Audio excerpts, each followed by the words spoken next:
everybody. It is September 2nd. It's a Wednesday, 10 a.m. in the morning, and hope everyone's having a good day today. First hump day in September. Yeah. Now, as you guys notice, we're going to a two-day format. This is making it a lot easier for us to be able to get out more content and make it more meaningful instead of this, that third day right now we just cannot do. That Monday is just, it's, ugh. We have too much on our plate right now. Yeah, between yard work, and some other with myself having some other projects that I'm working on. So, any new listeners, happy to hear from you. Because I think we got some new ones thanks to our guest in our previous two podcasts, Alan Spencer. Nerds with a Cause. If you this is the first time hearing us, real quick, we talk anything pretty much nerd related. It could be anything from movies, video games, music. Yeah, it can be towards music also, which is part of the big nerd community. Grain of salt on that one for me because I don't know as much about. I know more about how the music sounds and everything compared to the backstory of the artists. Yeah, who does it? Yeah, who does it, and anything else that's maybe going on in the industry. Which we'll have a couple. We'll have something we're working on right now for next week. So we'll have something a little bit more on that next week. It'll be kind of old news, but it'll be our take on it in a sense. So okay, so we saw Star Wars. Don't tell them which one. I won't tell them which Oh, one. okay. All right. We went to the movie theaters and we saw Star Wars. Everybody, no, I'm skipping that one. Empire Strikes Back. Now, keep in mind this. When we saw it, it wasn't the original release. It was a special edition, so they had a couple I think the Added features. added features. I think the only added features they really had was I think maybe one or two during the Hoth scene and the sky. Yeah, well, they cleaned up some stuff. Yeah, it was more There's for some more background stuff they cleaned up. right compare. I still would love to see the original version. That's because I like to compare the two. But uh, I don't know. That was my first time seeing The Empire Strikes Back in the theater, and that's your first time for you too. Oh yeah, it was definitely different not having to stop every 7.5 or 15 minutes for a commercial break Can we not talk about the commercial breaks? for DVR and then speed to the commercial. Yeah, no, we do. Yeah, yeah, that's something we do. Oh yeah, that's a nerd thing. Yeah. Well, I'll listen to the commercials sometimes, like when I'm working and I want to listen to a program that a DVR that I know I've seen before. I just want to just because nothing else on, and I'll just let the commercials play. But very that movie was made for the big screen. Oh, definitely. Yeah, he picked up a lot more nuances on the big screen than as if just on the TV screen. Mm-hmm. Even a big TV screen, you wouldn't pick up as much. Oh yeah. So I'm gonna go ahead and say this. I was just looking at something. I'm sorry. I'm gonna go ahead and say this. So you guys haven't guessed we went to the movie theaters. Movie theaters are open. So when you do that, you have to reserve your seating. So we reserved our seating. We walked in. We had our masks. Of course, me and Dad sit next to each other. Because we wanted to talk a little bit during the movie, and we actually could talk in the movie because we were the only two in the theater. Again, second time that's happened. Yeah, first time happened with when we saw Ghost in the Shell opening night. Yeah, Our theater because we went and saw it in 3D. yeah. There was no one else in there. Now, the funny thing is though, Ghost in the Shell was actually packed in the other two theaters. They said it's been packed all night, but they said so no one's wanting to go see the 3D. We were the only two. But yeah, we got to see it. Only two in the theaters would made it worthwhile for me. Oh, definitely. Yeah, we could sit where we wanted to and not have to worry about bothering anybody or worried about anybody throwing popcorn or spilling Coke all over us. Yeah, and we could actually sit there and talk at certain points in the movie. Yeah, So I remember there was one scene though that I'll have to find it. I've seen it a couple of times, like on YouTube, but it's where uh they're escaping from running to the Millennium Falcon from Hoth. Yes. Okay, so that they walk by a door and there's like that little X sign on there and everything. Yes. In the original, it was cut, and I kind of wish they put it back in. 3PO goes over to it, rips the sign off, okay, Yeah. and keeps on walking. Then what happens later is, we kind of see the snow troopers walking and everything to that door. You notice the sign's ripped. Yeah. All right, because they cut that little scene out. What happens? One of the snow troopers looks at it, opens the door, and one of those abominable snowmen grabs the snow trooper, and the door closes. Now, personally, I think they should have kept that. I'll have to show you the cutscene. That's actually kind of funny. It's funny, but at the same time, it's not. More than one way of getting rid of the enemy. Yeah, even if it's just one, it's one less one you have to worry about. Definitely. But overall, especially the Planet Hoth scene, that was that was worth it seeing on the big screen. I mean, because I remember at the time when they were doing the Imperial Walkers, that scene right there that was big, back then. Oh yeah. Well, they were no little machines. Oh no, no, those things were big as this table. Oh, I'm sorry. No bigger than. So everybody, this the FYI, the guys let everybody know. If you're probably gonna hear my phone buzzing for a while now. I'll go ahead and make that announcement. So, in the podcast, if you hear my phone buzzing and everything, everybody, my girlfriend got accepted to study overseas. So, as of right now, she's on her plane flight to where she's going overseas to. I'm not going to say where, because that's just privacy reasons. But you know, yeah, my phone's going to be. Oh, you might hear buzzing just a little bit more every now and then. So she's on her way. Okay. Yeah, I think she's gonna get there around like 2 in the morning our time. I told her to go ahead and message me when she gets all settled in because she has to quarantine for 2 weeks. Oh yeah. And I think they're gonna get her already set up and doing like some of the orientation stuff for classes. So, but yeah, it's like a 14-hour difference. She's doing an 11-hour flight right now. Yeah. Yeah. So She'll anyway, be saddle sore. oh, she's already tired. So, Okay. And the mess. Everybody, you heard that right? Yeah, that was your mother throwing the clothes basket off the bed. Okay, sorry everybody. Like the studio's like right under my parents' room. Yeah, I know what that was. She folding clothes. I washed out right. She folds. Okay, all right. Continuing on the random things they hear about us. Okay, all right. But no, like I was saying, was getting back to Star Wars. I saw some behind the scenes stuff when they did do that type of stuff when I was a kid.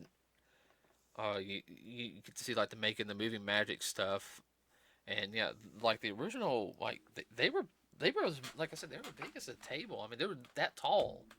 Oh, you're talking about the models that they used? Yeah. Oh yeah, they weren't No, those things were no, those huge. things were huge.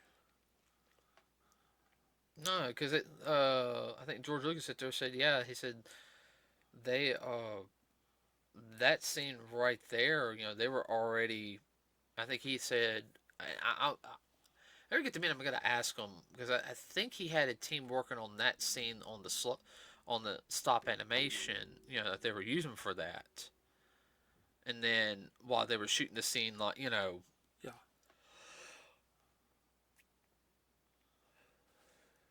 because I think he was doing like I think that's what also kind of sped up production a little bit. Well, they were doing a lot of cutting edge stuff in the first movie, and it came over into the second movie, plus cutting edge stuff in the second movie. Oh yeah. Well, I mean, they got to mess around with the lightsabers more in this movie, but Yeah. um, and of course, the only thing that bothered me about the Hoss scene was how, and I understand they're desperate and everything, but as soon as I saw the shields didn't, those things were not penetrating, you know, their armor. Yeah. I mean, there's no point in to stand there and. Well, if you couldn't take them out, you had to figure out a way to take them out. Yeah. And Luke figured out an easy way, just a good old fashioned tripwire. Yeah, because they were weak at like the neck point, like right there. Like there's no armor like right in that little neck point. Right. But also, when they went around them 3 or 4 times for that. No, I know that it's just like when the first one fell. Yeah. Like when it was like this, the Yeah. neck point right here. That's where that. It just popped out. Yeah. No, that's where they did the blast. Cause they did the blast like here, Yeah. boom, boom, and when it hit right here, that's when it exploded. Yeah. Because they couldn't get to that neck point because the head would turn around and boom, Yeah. Shoot them. shoot them. So You could tell that the resistance was relying too much on technology than just on basic traps, which they could have stopped a lot of that stuff with just basic trap. well, you need as sturdy as the Imperial Walkers were, you would need a good, great explosive to knock the feet. Because they were pretty stable. Well, I understand that, but I'm talking about building traps as in pit traps. Oh yeah, we would have thought about stuff like that. Yeah. Make them fall over and whatnot, then they're vulnerable. Oh yeah, I mean that. Yeah, but let's see. Of course, the whole thing with them trying to escape from the Empire was good. Yeah, that's a good old fashioned space section there, and them in the space worm. Well, if you've seen all of the movies too, you'll pick up when they were inside their base and they were loading up in the different ships, the X-wings and the Y-wings and whatnot, and whatever, trying to get out of there. A lot of that same footage was used in some of the other movies. Oh yeah, no, they reused like certain Oh yeah. like certain aspects of the scene. You know, Which there's no problem with that really. no, because it might save you like 3 or 4 seconds, 5 seconds, but it's like, hey, I don't have to shoot those 5 seconds, with all the cast of extras and everything, and Yeah, so there again, like you say, speed up on production. mm-hmm. I tell you the bodega system where he met Yoda, Yeah. that was really good, on the theater. Yeah, that was like being in the middle of the Amazon jungle. Thick in the Amazon jungle. Yeah. We ain't talking that. No, all right. Let's rephrase that. That wasn't just the Amazon jungle. That was the Amazon jungle and Louisiana Bayou's child. Yeah, rolled into one minus a million year BC. Yeah, I mean, because It was very primitive looking. Of course, I thought Yoda was just. That's where they first introduced Yoda, and he was playing a senile old man at first, and this kind of. Well, if you sit there, watch and pay attention, the whole thing was he was teaching Luke a lesson, but it kind of went over Luke's head just a little bit a few times. Well, yeah, Luke was impatient and everything, but at Yeah. the same time, though, it's not like he had the prior Jedi training to be patient and observant and everything. Right. Yeah, it's like people are dying. And no offense on Yoda. Yoda was a powerful master as well as And yeah, Obi-Wan's job was to protect Luke for all those years, you know. But Yoda kind of ran between the tail, tail between his legs. Well, yeah, later on. Yeah, well, he was hiding out because he knew that he was a prime target. Oh yeah, I mean, he knew he wasn't as strong to face the Emperor, but at the same time, I'm hoping that the actual story was he was, that was he was still doing things, not just in exile, for 20 something years, because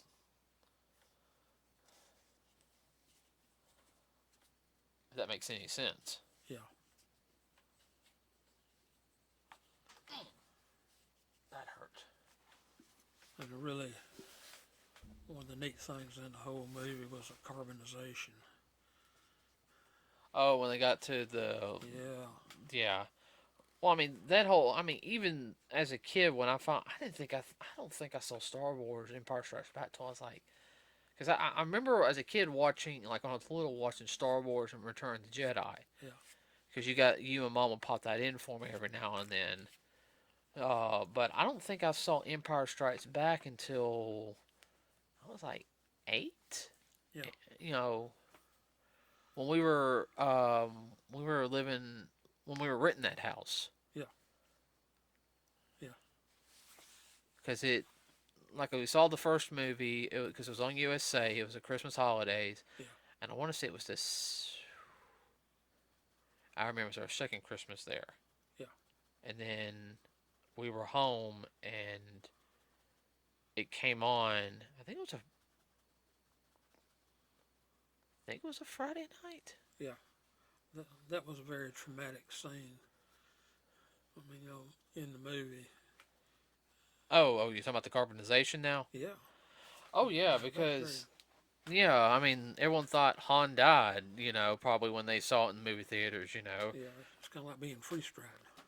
Yeah, and it probably freaked out a lot of people when they saw the thing fall over, go boom, and he had that very ugly looking expression on his face, which I can kind of understand. Yeah, I dare say it wasn't fun being carbonized like that. Nuh-uh. And of course, everyone got their whole little thing because Leia's like, Han said, I love, no, Leia said, I love you, and Han said, I know, and, probably had everybody all geek-gawking and whatnot.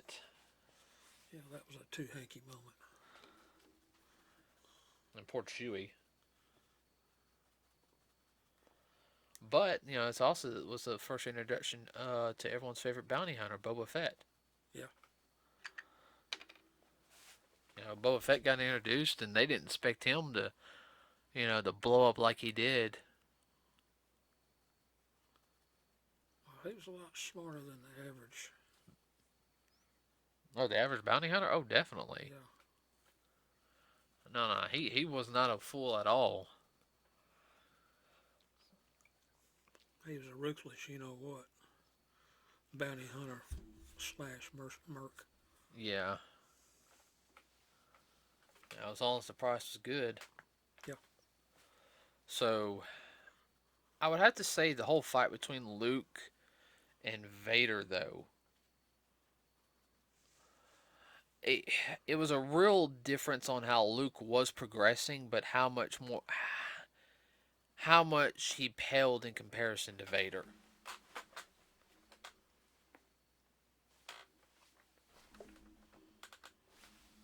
like he knew in a way, but Vader was playing him, trying to get him to turn Oh the whole yeah, time. oh yeah. Vader knew that was his son, Oh yeah, but I remember hearing a lot of people saying, especially the first time when they got introduced, they said that was like one of the biggest shots in cinema. I am your father. like, do I say who? To be a fly on a wall just for that scene right there. I wonder if it was like when we saw Guardians of the Galaxy and we saw the Watchers. Yeah. I don't think it was traumatic or dramatic as that. But a lot of people talked about it. Oh yeah. Oh yeah. A lot of people talked about it. A lot of people kind of had it halfway figured out too. So Vader's a powerful guy, but he's not the power to be all power. And of course, Luke loses his hand. Vader was a top general, but he was not the top dog. Now here, yeah, because that's also the first time you get introduced into the Emperor. Right. Now let's see. What always killed me though in the series is that Luke's hand, the first hand he gets, he can feel pain and everything. Yeah. It's just kind of like, that's nice and all, but we're in war right now. I need one that's not going to feel pain.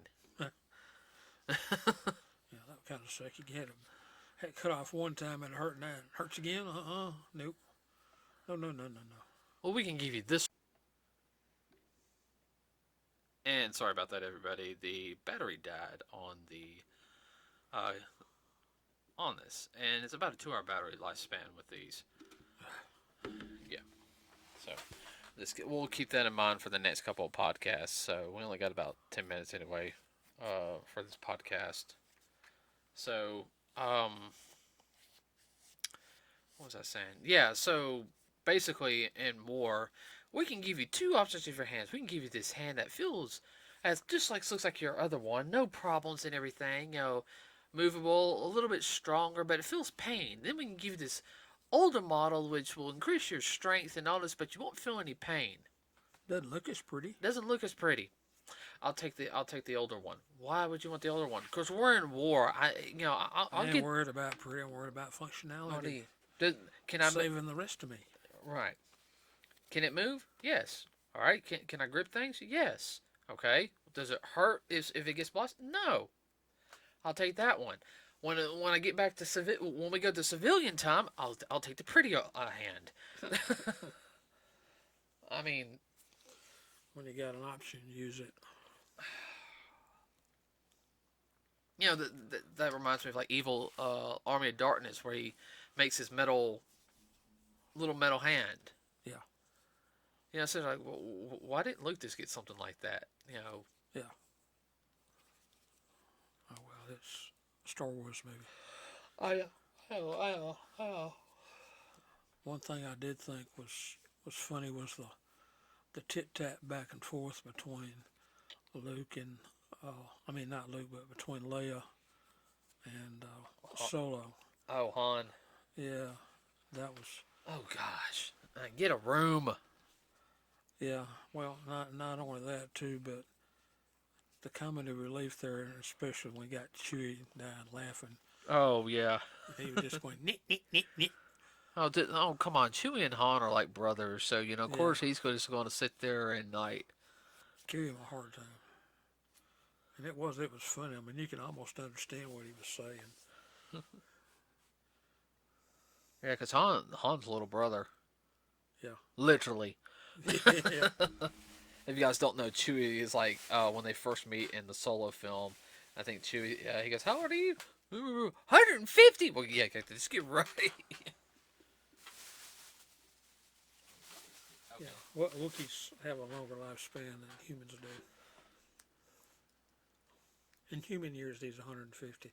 He's just a young adult. Yeah. And Wookiee. I think they live to be like 400 or 500. Yoda's race lives to be like 1,000. Yeah. That's like Yoda. His group lives to 800-900 years, don't they? Yeah. I mean, people years. Oh yeah. I mean that's average lifespan for them.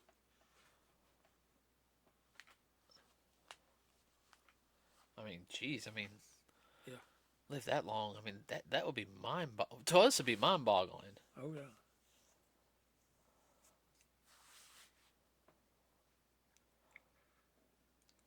I think that's one of the reasons why Yoda's so powerful. But you don't see a lot of Yoda species though.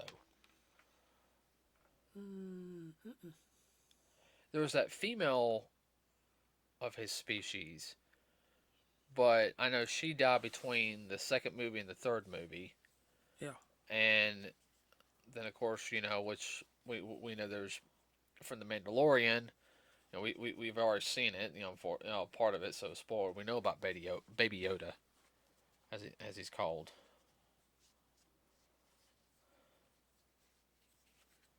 or the child. Yeah. So that's something we still got to watch. We still got to watch Mandalorian. Yeah. That needs to come out on DVD. Yeah. Because I'm sorry, I don't want I don't want to get Disney Plus. Yeah.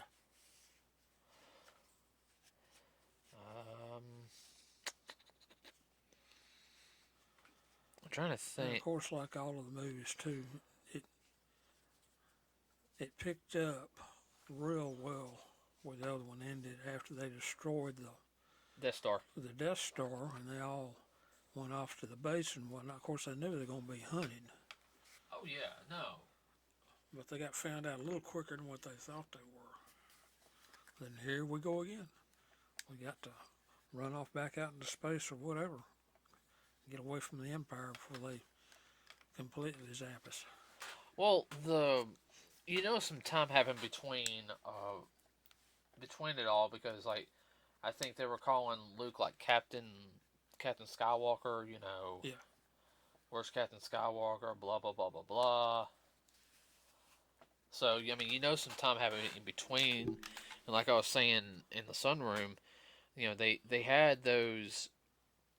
If anybody doesn't know this, there was actually Sunday comics that were released not in our area, but probably like in your bigger city areas. New York, Chicago, Ago, LA. yeah, all that stuff of Star Wars. I think it was released on Sundays and Sunday comics. Sunday comic strips, and there was like stories of in between, like the two movies and whatnot, and these would also coincide with what when Marvel Comics picked it up, because there was a lot of stories that were canonized that worked with the movies after they were made that Marvel Comics made. I'll have to go to Bob's one day. Yeah.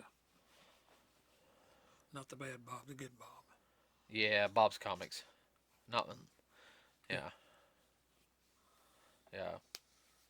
Our only local comic book shop. We haven't been there in over a year. I might make a stop by there Saturday.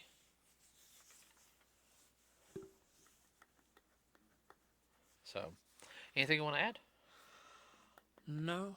Of course, like all the Star Wars, they all lead up to, and of course, I mean, it left in a cliffhanger, like what's going to happen next. Oh yeah, but I mean, I guess the big thing is though is when that movie came out though, and I know it sucked for a lot of people because VHS wasn't really around. Was it? Yeah. Oh, it was. Oh, sure. Uh-huh. Not everybody had it because it's not cheap. And it didn't come affordable until I was like a kid, if I remember correctly. Oh, yeah. Well, it was becoming affordable then. VHS came out in the late 1960s. It was a top-loading machine instead of a front-loading machine. And they were introduced in schools first.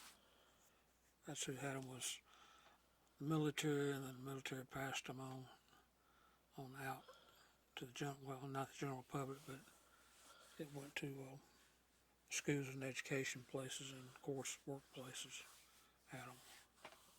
Oh yeah. But yeah, I don't think they had a Star Wars VHS for a couple years. No, I don't remember.